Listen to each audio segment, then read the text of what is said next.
नमस्कार, मैं हूं शिवानी पांडे और आप देख रहे हैं 4 PM। हिजबुल्लाह ने पहले ही कह दिया था कि जब तक अमेरिका सरेंडर नहीं करेगा तब तक मिसाइलें नहीं रुकेंगी, लेकिन फिर भी सीज फायर हुआ। और अब सीज फायर के बीच जैसे इजराइल ने धोखे से लेबनान पर अटैक किया है, ऐसे में पूरा खेल उल्टा पड़ गया है। एक तरफ हिजबुल्लाह ने 24 घंटे में 75 मिलिट्री ऑपरेशन को अंजाम दिया है, तो वहीं दूसरी तरफ लाशों के ढेर लग गए हैं। तो 24 घंटे का अल्टीमेटम देते हुए खामेनेई ने क्या धमकी दी है, आपको बयान सुनवाएंगे और इस पर चर्चा करेंगे। चर्चा करने के लिए हमारे साथ प्रियंका जी मौजूद हैं।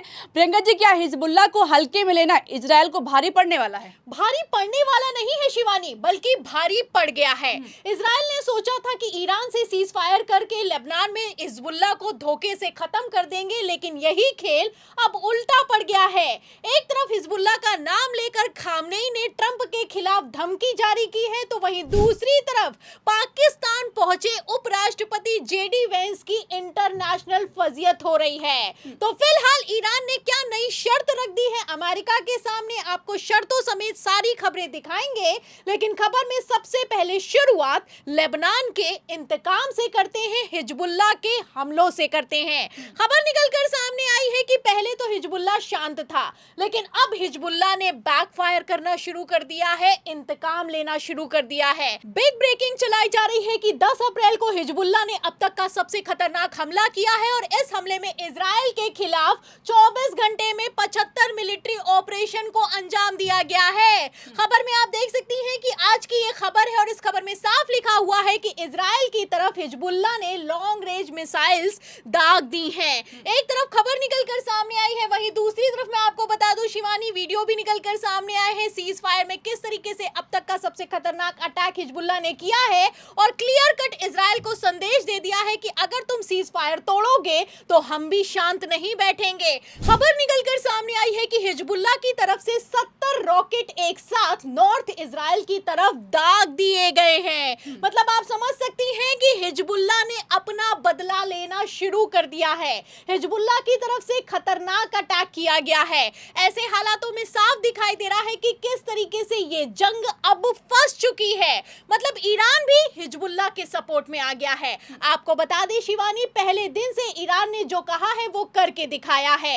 ईरान ने पहले कह दिया था कि लेबनान पर जब तक अटैक नहीं रुकेंगे तब तक बातचीत नहीं होगी। अब इसी पर ईरान अड़ गया है। ईरान ने क्लियर कट कह दिया है कि अगर लेबनान पर अटैक होगा तो इस्लामाबाद में कोई मीटिंग नहीं होगी। पहले लेबनान पर अटैक रुकेंगे, फिर कोई बातचीत आगे बढ़ेगी। ऐसे में आप समझ सकती हैं कि किस तरीके से जंग अब खतरनाक मोड़ पर आ गई है और जंग एक तरीके से फंस चुकी है, क्योंकि ईरान बातचीत के लिए तैयार नहीं है और ईरान ने क्लियर कट मैसेज दे दिया है कि पहले हमले रोको, फिर उसके बाद सीज फायर का पालन करो, इसके बाद ही मीटिंग हो पाएगी। आपको बता दें शिवानी, एक तरफ ईरान भड़का है, ईरान ने लेबनान को सपोर्ट किया है, वहीं दूसरी तरफ लेबनान ने या फिर यूं कहें हिजबुल्लाह ने भी जबरदस्त पलटवार किया है। ऐसे हालातों में जो पाकिस्तान के इस्लामाबाद में मीटिंग होने वाली है उसको लेकर अमेरिका की इंटरनेशनल फजियत हो रही है। मतलब पूरी दुनिया देख रही है कि किस तरीके से सुपर पावर देश तो पहुंच गया है पाकिस्तान में, लेकिन ईरान गायब है। आज के दिन ये मीटिंग प्रपोज्ड थी, लेकिन इस मीटिंग को अहम मौके पर ईरान ने ठुकरा दिया, कहा कि हम बात नहीं करेंगे। मतलब जब सीज फायर का पालन नहीं कर सकता है अमेरिका और इजराइल, तो बातचीत का मतलब क्या बनता है? आपको बता दें कि बातचीत में फंसाकर किस तरीके से ईरान के साथ धोखा हुआ है। ऐसे हालातों में अब अमेरिका बेइज्जत होने वाला है। खबर निकलकर सामने आई है कि उपराष्ट्रपति जेडी वेंस तो अपने काफिले के साथ पाकिस्तान के इस्लामाबाद में मीटिंग के लिए पहुंच रहे हैं, लेकिन ईरान बातचीत के लिए नहीं तैयार है। पहली बार ऐसा हो रहा है कि अमेरिका सीज फायर या फिर यूं कहें युद्ध विराम के लिए तड़प रहा है, गिड़गिड़ा रहा है, लेकिन ईरान कह रहा है कि लेबनान पर अटैक को तो रोकना ही होगा। आपको बता दें शिवानी, खबरें निकलकर सामने आई हैं कि 5 अमेरिकी विमान, 10 SUV, 3 हेलीकॉप्टर, जैमर और काफी से ज्यादा ज्यादा चीजें लेकर, साजो सामान लेकर उपराष्ट्रपति जेडी वेंस पाकिस्तान में लैंड होने वाले हैं।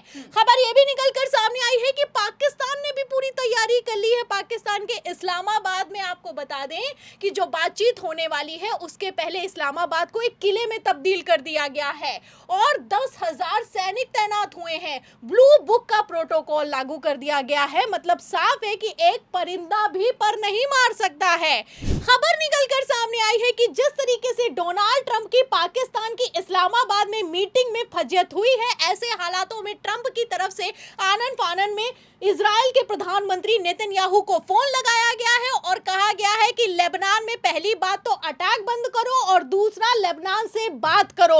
फिलहाल दावा तो किया जा रहा है कि नेतन्याहू मान गए हैं, लेकिन फिलहाल नेतन्याहू कितना बड़ा धोखेबाज है इसका अंदाजा आप इस बात से लगा सकती हैं कि जो डोनाल्ड ट्रंप को धोखा दे सकता है वो करने को कुछ भी कर सकता है। एक तरफ तो नेतन्याहू का कहना है कि उन्होंने लेबनान से बातचीत कर ली है, वहीं दूसरी तरफ हिजबुल्लाह के जितने भी लेबनान में पावर सेंटर हैं वहां पर लगातार ताबड़तोड़ अटैक किए जा रहे हैं। आपको बता दें शिवानी, इजराइल के प्रधानमंत्री नेतन्याहू इतनी आसानी से अमेरिका को इस जंग से बाहर नहीं निकलने देंगे। नेतन्याहू ये अच्छे से जानते हैं कि एक बार अगर सीज फायर हो गया या फिर कि युद्ध विराम हो गया, दूसरी तरफ नेतन्याहू पर मुकदमा चलेगा और उनकी जेल जाने की नौबत आने वाली है। इसीलिए इजराइल लगातार किसी ना किसी देश के साथ हमेशा जंग में इन्वॉल्व रहता है।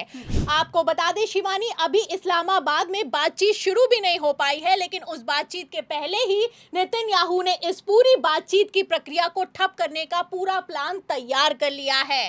बाकायदा मैं आपको बता दूं कि इजराइल की मिनिस्ट्री की तरफ से ट्वीट किया गया है और क्लियर कट कह दिया गया है कि पाकिस्तान न्यूट्रल नहीं है। जिस देश का रक्षा मंत्री इजराइल के खिलाफ बयान दे रहा है वो क्या बातचीत करेगा, वो क्या सीज फायर करेगा और वो क्या युद्ध विराम करवाएगा। मतलब एक तरफ तो पाकिस्तान में बातचीत के लिए पूरी तैयारी हो गई है। ईरान और अमेरिका को एक मेज पर लाने के लिए पाकिस्तान ने अपनी पूरी ताकत लगा रखी है।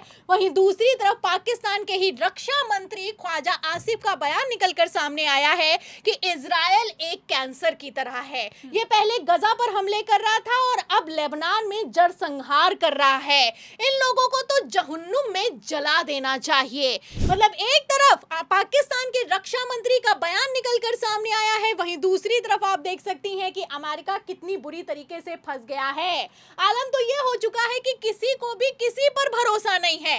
एक तरफ इजराइल को पाकिस्तान पर भरोसा नहीं है, दूसरी तरफ ईरान को इजराइल और अमेरिका पर भरोसा नहीं है, और अमेरिका को ईरान तो छोड़िए इजराइल तक पर भरोसा नहीं है। आप ऐसे हालातों में समझ सकती हैं कि ये जंग कितने खतरनाक मोड़ पर आ गई है।